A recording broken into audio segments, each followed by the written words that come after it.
pavisam īsi parunāsim par zelta mirkli. Ir viens mirklis dzemdību laikā, kurā, ja jūs esat ieguvuši pietiekami daudz informāciju un sapratuši, par ko tas zelta mirklis ir, tad jums ir iespēja šo mirkli nepalaist vējā, bet pieņemt attiecīgu lēmumu un izdarīt ar sirdi, un ne tikai ar sirdi, bet arī tīri praktiskā veidā izdarīt pieņemt vienu lēmumu, izdarīt vienu lietu, padomājot par nākotni, par to, kas notiks, teiksim, ar jūsu to materiālu, kas paliek pēc dzemdībām. Tā, vēl divas meitenes mēģināšu ielaist ātri. Un tad gan viss. Jā, par ko mēs parunāsim? Mēs parunāsim par to, ko vēlas topošie vecāki. Un tā kā es esmu bijusi topošais vecāks 2 reizes, tad es varu nojaust, ko vēlaties jūs, bet katram, protams, ir atšķirīgas vēlmes. Parunāsim nedaudz par cilmšūnām, kas tās ir un ko ar tām darīt, par drošību, ētiku, par mūsu pieredzi un par jūsu iegūmu.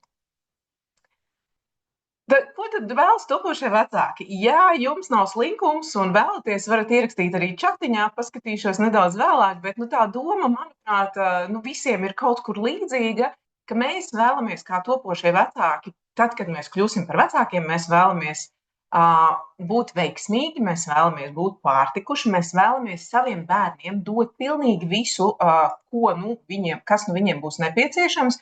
Mēs vēlamies, lai viņi būtu veseli, mēs vēlamies būt laimīgi. Un katram tas laimes jēdziens ir droši vien atšķirīgs, bet kopumā mēs gribam justies priecīgi, apmierināti, drošībā, siltumā, nodrošināti un ar sirds mieru par nākotni, ar sirds mieru par visām tām lietām, par kurām mēs vien varam iedomāties, jo tās lietas daudz gadu garumā viņas mainīsies, bet patiesībā mēs vēlamies, lai mūsu bērni ir veseli un dzīvo un aug un mācās un attīstās drošos apstākļos. Es ceru, ka jūs man piekritīsiet. Ja nepiekrītat, varat ierakstīt čatiņā. Un tad, kad mēs domājam tā kā tīri cilmšu un bankas kontekstā, tad mums ir viens konkrēts piedāvājums, par kuru drusciņ vēlāk parunāšu, bet kāpēc šis piedāvājums vispār ir radies? Tāpēc, ka ja mēs domājam par veselību, ja mēs domājam par to, no kā tad vispār sastāv cilvēks, tad varbūt kādu pārsteigšu, varbūt nē, cilvēks sastāv no aptuveni 220 dažādiem šūnu veidiem. Un kopumā šo šūnu skaits mūsu organismā ir vairāki triljoni. Tātad mēs sastāvam no ļoti, ļoti, ļoti daudzām mazām sīkām vienībām, bet katra šī mazā sīkā vienība perfekti zina, kas tai ir jādara.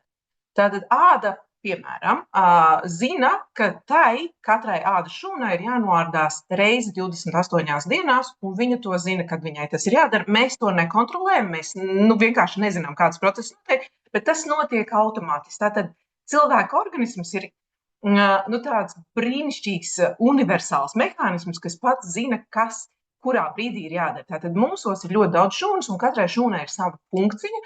Katra šūna zina, kas tai ir jādara mūsu organismā, vai nu tā ir jāveido āda, vai tā ir jāveido, mati, nagi, asaras, piemēram. Ja, tas viss, kas mūsos ir, tātad katra šūniņa zina, kas tā ir jādara.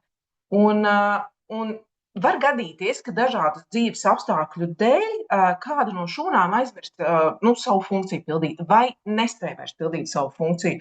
Un tad ir tādas īpašas šūnu veids, kas ir cilmes šūnas. Tās ir nosacīti mammas šūnas, kuras ir spējīgas iedot, kā mamma bērnam, zināšanas, sapratni par to, kas tad būtu jādara. Tā kā mēs kā mammas mācam bērnam velties, iet uz podiņa, ēst ar karotīti, tieši tāpatās šīs cilmes šūnas var atgādināt vai iemācīt šūnām, kuras ir aizmirsušas vai citādi iemeslu dēļ nepilda savu funkciju, atgādināt to, kā tā funkcija ir jāpilda. Un cilvēka organismā, arī pieaugušu cilvēku organismā, ir vairāk cilmes šūnu veidi. Tostarp tās ir kaulu smadzenēs. Es domāju, ka lielais vairums no jums ir dzirdējuši par kaulu smadzeņu cilmes šūnām pie nopietnām saslimšanām, ko izmanto. Tad mūsu asinīs ir cilmes šūnas, tieši tāpat taukaudos ir cilmes šūnas. Un tās īpašās šūnas, par kurām es šodien gribu ar jums parunāt, kur drusciņi iedot informāciju, jo, protams, ka ļoti daudz es 10-15 minūtēs nevarēšu izstāstīt. Tās ir nabasaitas cilmes šūnas, tās ir jaundzimušā cilmes šūnas. Un, kā jūs redzat bildītē, faktiski cilmes šūnas var uzskatīt kā tādu remonta komplektiņu, ka tajā brīdī, kad kaut kas nav kārtībā, mēs paņemam šo remonta komplektiņu un salabojam. Tas ir tā ļoti, ļoti vienkāršot izsakoties. Protams, ka tās procesi ir daudz sarežģītāks, bet tas tā, lai jums vienkāršāk ir saprast, kā tas strādā. Un kāpēc es runāju tieši par zelta mirkli? Tāpēc, ka zelta mirklis ir būtībā pirmās 5 minūtes pēc bērna piedzimšanas. Tad, kad mazulis ir piedzimis, tad, kad nabasaite ir izpulsējusi, un tas ir atkal vecmātes kompetence izstāstīt, ja jums būs šāda interese par to, kurā brīdī tad noklemmē, kurš ir tas brīdis, kad nabasaite ir izpulsējusi, un kāpēc tieši šis mirklis līdz 5 minūtēm un nevis vēlāk, bet būtībā tās ir 5 minūtes, vairāk vai mazāk, pie normāliem apstākļiem. Un kas notiek pēc tam? Pēc tam nabasaite tiek pārgriezta, un bērns sāk dzīvot savu dzīvi šajā pasaulē. Tātad zelta mirklis ir noticis, mazulis ir ievilcis gaisu, viņš dzīvo savu dzīvi, viņš ir uzsācis savus gaidu šajā pasaulē, un tad tiek pārgriezta nabasaite. Un tad, kad pārgriež nabasaite, kas notiek? To, kas tiek atdalīts no bērna, tas lielākajā vairumā gadījumu tiek izmests miskastē. Kāpēc? Tāpēc, ka ļoti daudz cilvēku nezina, ka tajā, ko mēs izmetam atkritumos, nabasaitē un placentā, ir ļoti vērtīgs veselības potenciāls, medicīnisks potenciāls, kuru mēs varam saglabāt nākotnē. Un kāpēc tieši jaundzimušā cilmes šūnas ir tik ļoti, ļoti svarīgas un tik ļoti vērtīgas? Tādēļ, ka viņas ir tikko piedzimušas ar mazuli. Kā es minēju, mūsos ir vairāk veidu cilmes šūnas. Arī man, gandrīz 50 gados, ir manī cilmes šūnas, bet es pa 50 gadiem jau esmu uzkrājusi ļoti daudz dažādas. Es esmu slimojis laiku pa laikam, es esmu uzturējusies varbūt nekvalitatīvā vidē, es varbūt neesmu ēdusi absolūti veselīgu pārtiku katru reizi. Un tas viss ir uzkrājies kā informācija cilmes šūnās, un līdz ar to, ja es gribētu izmantot tagadējās savas cilmes šūnas, tad viņās būtu mazāka efektivitāte. Savukārt mazulim viņas ir tikko piedzimušas, absolūti dzīves pieredzes neskartas, un tāpēc viņas ir daudz iedarbīgākas. Kas vēl, kāpēc viņas ir tik būtiskas? Tāpēc, ka viņas ir ļoti elastīgas. Viņas ir spējīgas pielāgoties daudz vieglāk, daudz ātrāk. Tostarp viņas ir daudz sadarīgākas ar citu cilvēku organismu, ja pieņemsim, paņem materiālu mazulim, bet vajadzētu izmantot brāļiem, māsām vai mammai, tētim, tad šīs šūnas ir vieglāk pielāgojams arī cita organismā, vajadzībām. Un kāpēc vēl zelta mirklis? Tāpēc, ka tas ir vienīgais brīdis, kad to var izdarīt bērniņa dzimšanas brīdī. Jūs nevarēsiet nākamajā dienā atnākt atpakaļ un pateikt, nē, es tomēr gribu to nabasaiti. Nē, tas viss jau būs nonācis miskastē, un, diemžēl, tas mirklis būs palaists vējā. Tāpēc ir 4 būtiski faktori, par kuriem ir vērts padomāt pirms dzemdībām. Mēs piedāvājam, un mēs runājam šobrīd konkrēti par 3 cilmes šūnu avotiem. Tā ir nabasaite, kurā ir asinis, tas ir pats nabasaites gabaliņš 10 cm garš, un tā ir placenta. Un tur ir 3 nosacīti dažādi cilmes šūnu avoti. Tas nozīmē, ka ir daudz plašāks pielietojumu apjoms. Es pieņemu, ka jūs, lielais vairums no jums, ir izmantojuši savā dzīvē kaut kādu apdrošināšanu. Vai tā ir veselības apdrošināšana, vai tā ir īpašuma apdrošināšana, vai automašīnas apdrošināšana, vai ceļojuma apdrošināšana. Tātad tas ir kaut kas, ko mēs sākumā iespējams pirms 30 gadiem ļoti skeptiski par to izturējāmies, bet tagad tas ir pats par sevi saprotams, tā ir mūsu dzīves sastāvdaļa, un mēs to pieņemam kā absolūtu normu, ka, ja mēs dodamies ceļojumā, mēs gribam, lai mums ir drošības pilvens. Ja negadījumā kaut kas notiek, tad mēs nodrošinām šo apdrošināšanas polisi. Un, ja kaut kas notiek, tad mums ir šī finansiālā, kabatiņa, kurā mēs varam pasmelties, ja tas ir nepieciešams. Tieši tāpatās dārgām, līzingā esošām mašīnām vai mašīnām, par kurām cilvēki domā drusciņi tālredzīgāk uz priekšu, tad nodrošina arī brīvprātīgo kasko apdrošināšanu, kas ir papildus kaut kas, ko mēs varam dabūt, ja gadījumā kaut kas notiek. Un tāpēc mēs cilmes šūnas Cilmšūnu saglabāšanu faktiski varam pielīdzināt kā bioloģiskai apdrošināšanai. Vēl viens apdrošināšanas veids, kur mēs varam dzīves laikā pasmelties resursu, ne naudu šajā gadījumā, mēs varam pasmelties resursu, ja mums ir nepieciešams dzīves kvalitātes uzlabošanai vai kādas slimības ārstēšanai. Kāpēc es runāju par resursu? Tāpēc, ka citu apdrošināšanas gadījumā ir nauda, ja? Bet ja mēs neesam saglabājuši materiālu, tad neviena nauda nevarēs nopirkt mums to, kas mums būtu nepieciešams individuālo zāļu izstrādēji, un tas ir šis te bioloģiskais materiāls. Savukārt, ja mums būs bioloģiskais materiāls saglabās, mēs naudu vienmēr atradīsim.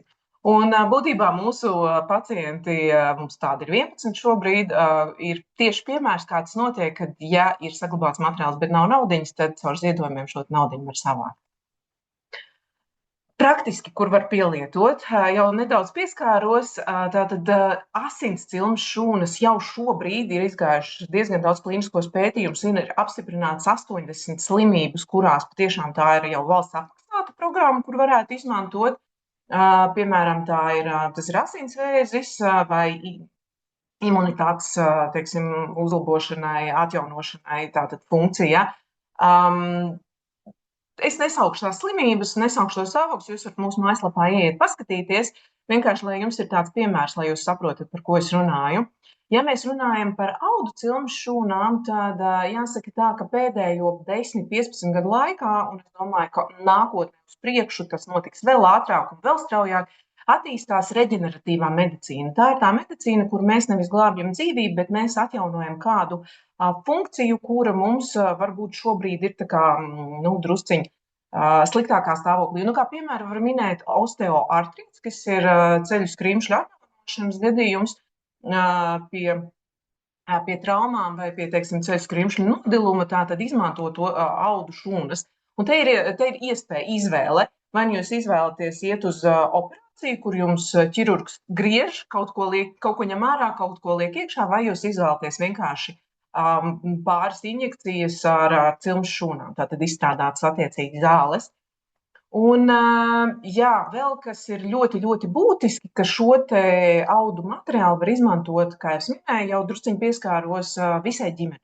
Tātad bērniņam, pašam 100% varētu būt mammai, tētim, brāļiem, māsām, varbūt vecmāmiņai, vectētiņam, tā kā jāskatās, kāda ir tā lieta, kur gribas pielietot, bet būtībā tas ir materiāls faktiski visai ģimenei, ko var saglabāt.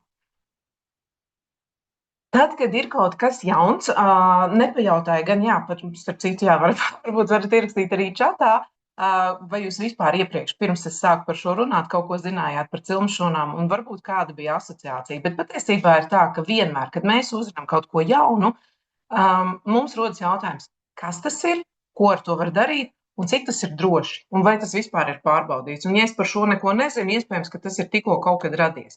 Mūsu gadījumā ne. Mēs Latvijā darbojamies jau 22 gadus. Pasaulē par cilmes šūnām jau runā vairāk nekā 30 gadus, un ja par kaulu smadzeņu cilmes šūnām, tad daudz vairāk. Tas ir absolūti droši, absolūti nesāpīgi, kā es minēju. Tas materiāls tiek paņemts tajā brīdī, kad tiek pārgriezta nabassaite, un kad faktiski nevienam nekas netiek nodarīts. Tātad pat ja tā ir šprice, kas tiek iedurta nabassaitē, lai paņemtu asinis, jūs tāpat to nejūtat, jo tas vairs nav pie jums klāt, tas nav jūsu ķermenis, par ko mēs runājam. Droši tādēļ, ka mēs piedāvājam šo pakalpojumu iegūt tikai un vienīgi jums, jūsu ģimenei, slimnīcās, ar kurām mums ir noslēgts līgums, un to procedūru veids apmācīta vecmāte, un Ines Valdmane ir viena no šīm apmācītajām vecmātēm. Tātad mēs rūpējamies par to, lai tas ir kvalitatīvi, lai tas ir droši, un pilnīgi noteikti mammas un bērna veselību dzemdību procesā tas ir primārais, par ko mēs domājam. Tātad vecmāte ir tā, kur novērtē situāciju un ekstra gadījumā var pateikt, nē, šobrīd mēs to, tā kā nē, vai tieši otrādi, kur viss ir kārtībā, mēs paņemam to materiālu, tad vecmāte ir tā, kas par to parūpējas. Vai tas ir ētiski? Jā, šobrīd nav zināms neviens apsvērums, kas noliektu, ka tas ir ētiski, jo mēs nerunājam par embrionālajām cilmes šūnām, par to bērniņu cilmes šūnām, respektīvi, kuri nav piedzimuši. Tas ir, kā es minēju, materiāls, kur izmet parasti miskastē. To var izmantot visai ģimenei, un te jūs redzat bildi ar mūsu pacienti dārtu, viņa ir vidū, tētim klepī sēž, kur tieši tā arī sanāca, ka viņa kā trešais bērniņš piedzima ģimenē, un viņai izrādījās smadzeņu bojājumi, un tad, kad vecākiem pieteicās nākamās meitiņas, tad viņi nolēma paņemt materiālu no māsiņām un izmantot dārtas dzīves kvalitātes uzlabošanai. Tā kā šis ir viens no piemēriem, kā tas strādā tieši ģimenē. Šādi apmēram izskatās process. Placenta ar nabasēti tiek uzlikta uz galdiņa vai uz šālītes, un tā satecināts tās asins tad tiek paņemts gabaliņš un pati placenta. Kā es minēju, mums ir liela pieredze. Latvijā darbojamies jau 22 gadus. Eiropā un Latvijā esam lielākais uzņēmums. Esam Famikurt grupas ietvaros, kur ir 35 uzņēmumi, 15 laboratorijas, 2 no tām tieši strādā arī ar zālēm, izgatavo individuālas zāles, ja jums ģimenē ir vajadzīgs. Un, ja vēlaties, varat noskanēt šo te QR kodu un paskatīties, ko dārts vecāki stāsta par terapiju. Viņi 2 reizes jau ir izmantojuši šo terapiju, tātad 2 cikli ir bijuši. Viņi ir sapratuši, ka tas viņiem strādā, un jā, tas ir tāds ļoti labs piemērs, ko varat paskatīties, ja interesē. Visās praktiski Latvijas slimnīcās var paņemt šo materiālu, izņemot ogri pagaidām. Mēs strādājam pie tā, lai arī ogri būtu pieejams, bet, jā, Dobelē nav, jo Dobelē vispār slēdz ciet, bet, principā, jā, tā kā visā Latvijā. Un, jā, es nezinu, vai jūs esat dzirdējuši, bet tad, kad es biju maziņa, tad, kad es tikko piedzimu, tad man vecāki stāstīja, pēc tam vēlāk viņi man izstāstīja, ka man uzdāvināja sudraba karotīti. Un es zinu, ka tāda tradīcija kādreiz pastāvēja, tad, kad piedzimst mazulis, viņam uzdāvina zelta vai sudraba karotīti kā tādu laimes, veiksmes, pārticības simbolu nākotnē. Tad šajā gadījumā jūs, pieņemot lēmumu saglabāt mazuļa dzimšanas brīdī šīs dzimšanas, jūs varat faktiski iegūt no mazuļa daudz lielāku dāvanu un arī uzdāvināt mazuļa daudz lielāku dāvanu. Jā, jūs varat uzdāvināt šo te sirdsmieru par nākotni, par veselību nākotnē. Un es jūs aicinu paņemt vairāk informāciju, es jūs aicinu padomāt par šo tēmu un padomāt par šo zelta mirkli, kas notiks zelta mirklī, un nepalaist šo mirkli vējā. Paldies jums par uzmanību, un ja jums ir kādi jautājumi, varat uzreiz man viņus uzdot vai arī vēlāk ierakstīt čatiņā. Jā, paldies liels. Dodu vārdu Inesei.